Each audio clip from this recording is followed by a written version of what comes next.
नमस्कार दोस्तों। चलते हैं नए आर्टिकल की ओर।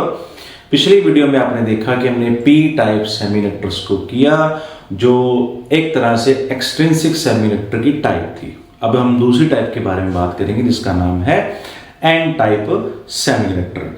तो जैसे हमने बात की थी पिछली वीडियोस में कि डोपिंग हम करते हैं प्योर सिलिकॉन के सैंपल में ताकि कंडक्टिविटी इंक्रीज हो सके, क्योंकि देखिए यहाँ पे हमारे पास सिलिकॉन है, 4 सिलिकॉन के साथ उसने बॉन्ड बनाए हुए हैं, कोई फ्री इलेक्ट्रॉन नहीं है। बाहर से हम एनर्जी देंगे तो ही इलेक्ट्रॉन बाहर निकलेगा, वैलेंस बैंड से कंडक्शन बैंड की ओर जाएगा। इसके लिए हमें एनर्जी देनी पड़ेगी, तो हम एनर्जी पे डिपेंड करते हैं। तो हम चाहते नहीं कि हम एनर्जी पे डिपेंड करें, कंडक्टर्स की तरह सेमीकंडक्टर्स भी खुद ब खुद कनेक्टिविटी हमें दें।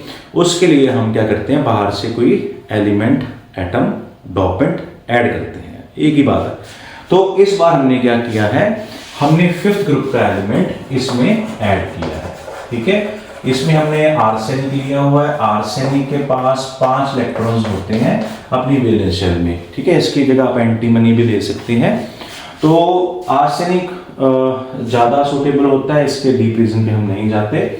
तो देखिए हमारे पास आर्सेनिक के 4 इलेक्ट्रॉन्स जो है, जिसको मैंने व्हाइट कलर से शो किया है, ये तो सिलिकॉन के साथ बॉन्ड बना ही रहे हैं, मगर इसका जो 5वां इलेक्ट्रॉन है, जिसको मैंने येलो कलर से सेपरेटली इसको डिफरेंशिएट किया है, तो ये 5वां इलेक्ट्रॉन ये कवारा रह गया। ठीक है, इसका किसी के साथ भी लगन नहीं हो पाया। ठीक है, तो ये जो इलेक्ट्रॉन है ये फ्री रह गया।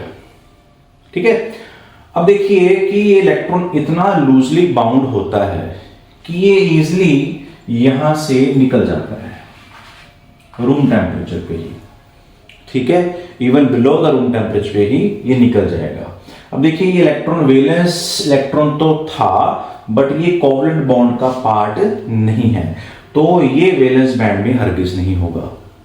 ठीक है, अगर हम बात करें कि ये हमारे पास 1 2 3 4, तो ये हमारे पास 1 2 3 4 मैया तेरी जय जयकार, ये 4 इलेक्ट्रॉन्स हमारे पास ये है।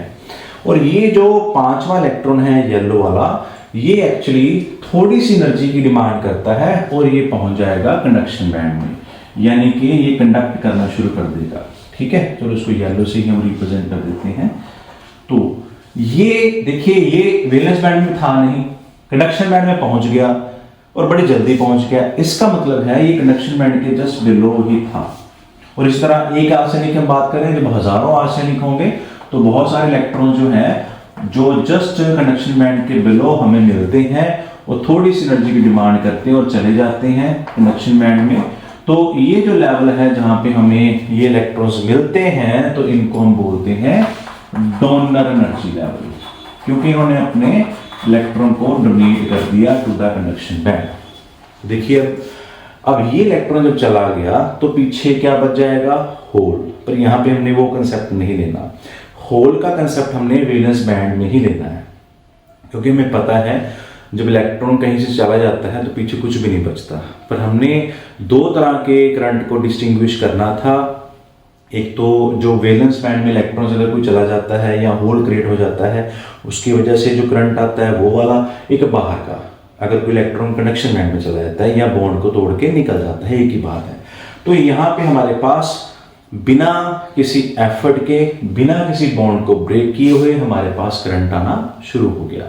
जैसे हमने पी टाइप में देखा था, यहाँ पे इंडियम था, वहां पे एक होल था, तो उसके 3 इलेक्ट्रॉन्स थे, उस होल को भरने के लिए इलेक्ट्रॉन्स भाग रहे थे।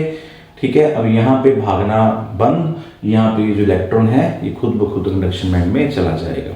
इसका एनर्जी लेवल कितना होगा, ये आपका होमवर्क है, ये आपने देखना है। ठीक है, उसका एनर्जी लेवल मैंने बताया था 0.045 के आसपास होगा। इसका उसके आसपास आप देख लेना कितना कम है ज्यादा है, ये आपने देखना है। तो अगर मैं बात करूं कि अगर मैं कोई बॉन्ड ब्रेक कर देता हूं, चलो इस बार इधर से ब्रेक कर, मान लो ये बॉन्ड ब्रेक हो गया, तो यहां से नो डाउट एक इलेक्ट्रॉन निकलेगा। ठीक है, तो ये वाले सिलिकॉन का जो इलेक्ट्रॉन मैं यहां पर रिप्रेजेंट कर देता हूं। अब ये या ये वाला कोई भी ले लो, तो यहां से जो इलेक्ट्रॉन निकला, ठीक है ना, तो ये कंडक्शन बैंड में जाएगा और पीछे होल क्रिएट करेगा। तो इस होल को भरने के लिए जो साथ वाले सिलिकॉन्स होंगे, यहां से कोई ना कोई इलेक्ट्रॉन आएगा। तो यानी कि अगर बॉन्ड तोड़ेंगे तो हमारे पास 2 तरह का करंट होगा, एक तो होल वाला करंट आएगा, एक इलेक्ट्रॉन वाला करंट आएगा। ठीक है, तो बेसिकली यहाँ पे हमने हमारे पास क्या है, इलेक्ट्रॉन्स की जो गिनती है, नंबर ऑफ इलेक्ट्रॉन जो होल से ज्यादा है, क्योंकि आरसी ने हमें एक इलेक्ट्रॉन एक्स्ट्रा दिया हुआ है। बाकी जितने भी इलेक्ट्रॉन्स पैदा होंगे और ठीक है बॉन्ड ब्रेक करने के बाद वो होल्स के बराबर होते जाएंगे। ठीक है जी। तो अगर करंट की बात करें तो जो करंट जो होगा वो इलेक्ट्रॉन्स की वजह से ज्यादा होगा।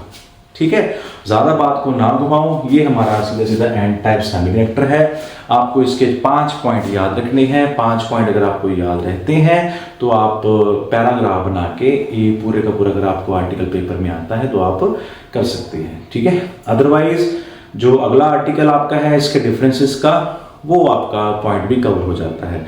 मैंने पिछली वीडियो में पी टाइप के 5 पॉइंट बताए थे। पैरेलली मैं अभी एन टाइप के 5 पॉइंट आपसे डिस्कस करता हूं।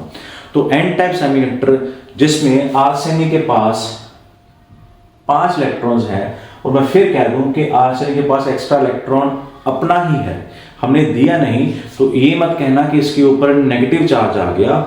ठीक है, तो इसका नाम जरूर एन टाइप है, फॉर नेगेटिव, बट ये न्यूट्रल होता है। जैसे पी टाइप में वो पी फॉर पॉजिटिव सिर्फ सिंबल की वजह से है, नाम की वजह से, पी पर उसमें भी कोई पॉजिटिव चार्ज नहीं होता। ये दोनों टाइप के सेमीकंडक्टर जो हैं एक्सट्रिंसिक के अंडर आते हैं और ये न्यूट्रल होते हैं। ठीक है, तो पहला पॉइंट ये है कि एन टाइप सेमीकंडक्टर वो सेमीकंडक्टर है जिसमें हम प्योर सेमीकंडक्टर में इंप्योरिटी डालते हैं 5th ग्रुप की।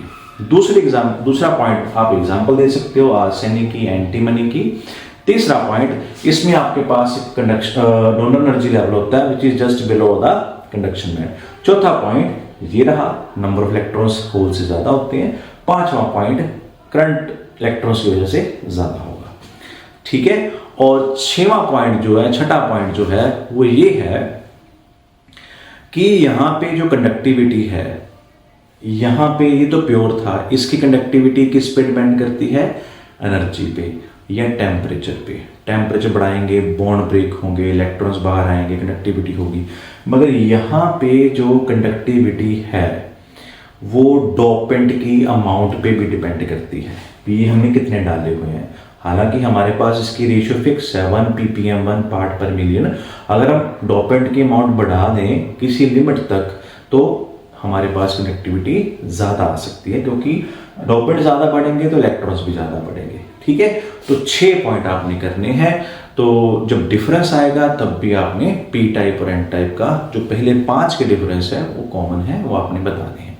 ठीक है, तो मुझे उम्मीद है कि ये जो चैप्टर आपका है वो आपको अच्छे से समझ आ गया होगा। अब देखिए, जो प्योर सेमीकंडक्टर है इसको हम बोलते हैं इंट्रिंसिक, और ये जो पी टाइप और एन टाइप हमने डिस्कस किए हैं ये है एक्सट्रिंसिक। तो आपके पास बुक अगर आप रेफर करते हो, कोई भी रेफरेंस बुक है आपके पास, तो उस पर डिफरेंसेस आपको एंड में मिलते हैं। डिफरेंस क्या मिलते हैं, ये पॉइंट मैं 1 मिनट लूंगा, आपका ध्यान समझना है कि आपको एक तो डिफरेंस मिलता है इंट्रिंसिक सेमीकंडक्टर का और एक्सट्रिंसिक सेमीकंडक्टर का। ये आपको पता ही, आपको भी ये प्योर वाले हैं, ये इम्प्योर वाले हैं।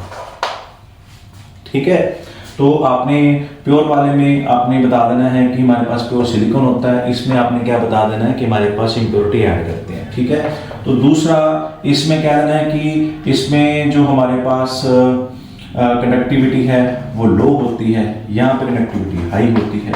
इसकी कंडक्टिविटी हमने क्या देना है, टेम्परेचर पे डिपेंड करती है। इसकी हमने क्या देना है, डोपेंट की अमाउंट पे डिपेंड करती है। इसमें आपको पता है जितने बॉन्ड टूटेंगे उतने इलेक्ट्रॉन्स निकलेंगे, तो यहाँ पे इलेक्ट्रॉन्स की गिनती होल्स की इक्वल होती है। हम यहाँ पे कह देंगे कि इलेक्ट्रॉन्स की गिनती होल्स इक्वल होती है। यहाँ पे एन टाइप के केस में इलेक्ट्रॉन ज्यादा होते हैं और पी टाइप के केस में होल ज्यादा होते हैं। यहाँ पे हम कह देंगे इलेक्ट्रॉन्स का करंट और होल्स का करंट इक्वल होता है, और यहाँ पे हम कह देंगे कि पी टाइप में होल की वजह से करंट ज्यादा होता है और एन टाइप में इलेक्ट्रॉन्स की वजह से ज्यादा होता है। ठीक है, तो इस तरह के 4-5 पॉइंट बता देने हैं। होता क्या है, कभी कभार एक बार क्या हुआ था कि फाइनल पेपर में क्या हुआ, यहाँ पे आपको बता देता हूँ कि वैसे तो बनती है इंट्रिंसिक का एक्सट्रिंसिक के साथ, पी टाइप का एन टाइप के साथ डिफरेंस, है ना। उन्होंने एक बार क्या किया, इंट्रिंसिक का एन टाइप के साथ डिफरेंस पूछ लिया। तो कोई बड़ी बात नहीं है, क्योंकि एक्सट्रिंसिक ही टाइप है पी और एन। तो इंट्रिंसिक यानी कि प्योर का एन से भी पूछ सकते हैं डिफरेंस और पी से भी पूछ सकते हैं। ठीक है, तो आपको डिफरेंस मैंने करवा दिए हैं। एक बार फिर भी आप रेफरेंस बुक को फॉलो कर सकते हैं प्रॉपर से, अगर आपने डिफरेंसेस पढ़ने हैं। तो यहाँ पे ये जो फर्स्ट पार्ट है इस चैप्टर का वो खत्म हो गया। अगली वीडियो में हम जो डायड है बनानी सीखेंगे, मतलब पी टाइप और एन टाइप जो हमने बनाए हैं उनको हम ज्वाइन करेंगे। ज्वाइन करके हमारे पास एक डायट बनेगी, फिर हम उसके बाद उसके आगे के क्वेश्चंस या आर्टिकल्स करेंगे, फॉरवर्ड बायसिंग, रिवर्स बायसिंग, और उसके बाद हमारे पास है रेक्टिफायर। और ये 2026 चल रहा है, यहाँ तक इसका सिलेबस है, रेक्टिफायर पे ख़त्म हो जाएगा। तो हार्डली आगे 3 वीडियोस और होंगी, तो कुल मिला के 5-7 वीडियोस में आपका ये चैप्टर ख़त्म हो जाता है। तो अगर आपको समझ आया या आपको डाउट है तो काइंडली कमेंट जरूर करें या कॉम्प्लीमेंट करें। Thank you. आपका दिन अच्छा रहे, खुश रहिए, मुस्कुराते रहिए। ज़िंदगी जिंदाबाद।